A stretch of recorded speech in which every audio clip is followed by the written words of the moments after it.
Eden ni mahali pa furaha, starehe, neema na baraka. Mwanzo 2:8 Bwana Mungu akapanda bustani eneo la mashariki na akamweka mtu huyo. Kwa hiyo bustani ile ya Edeni ilipandwa na Mungu mwenyewe. Sasa ili eneo linadaiwa kuwa ni eneo ambalo liko Iraq,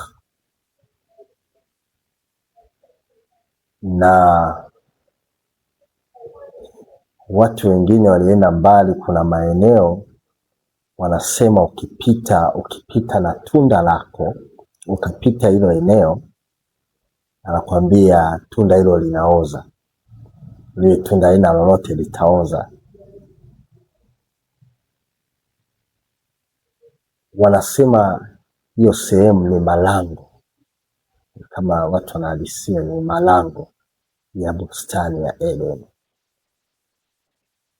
Sasa katika Eden tunaona kabisa shetani alikuwepo pale. Ukisoma katika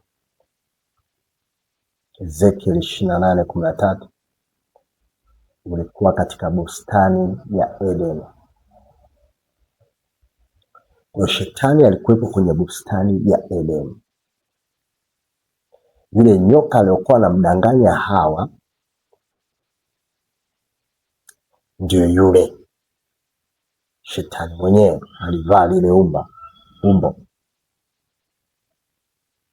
Ukienda katika Mwanzo 3:14 unaona kabisa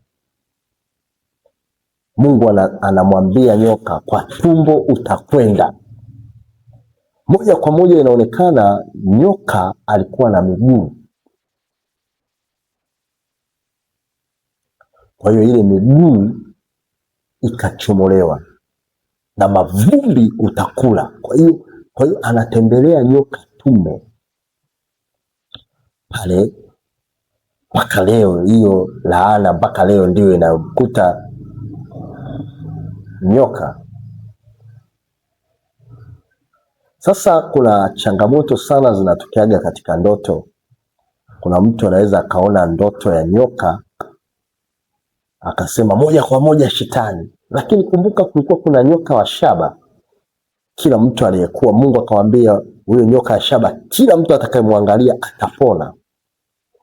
Mungu ametoa suluhisho kwa kila jambo ambalo limetokea, kwa sababu pale ukombozi ulifanyika Eden, Mungu mwenyewe pia alihusika. Angalia, baada ya kutenda dhambi, Mungu alifanyaje? Alichinja mnyama, na yule mnyama baada ya kuchinjwa, zile ngozi ndo akavikwa wakavaa. Sasa damu inapomwagika, maana yake inaotoa ondoleo la dhambi. Sasa kipindi kile cha Agano la Kale, damu yenyewe ilikuwa inafunika, aiondoi dhambi, inafunika Mungu asione. Kwa hiyo ukombozi ulianzia Eden, lakini ukombozi kamili umepatikana kwa Yesu Kristo. Kwani zamani alikuwa anaingia katika madhabahu mara moja kwa mwaka.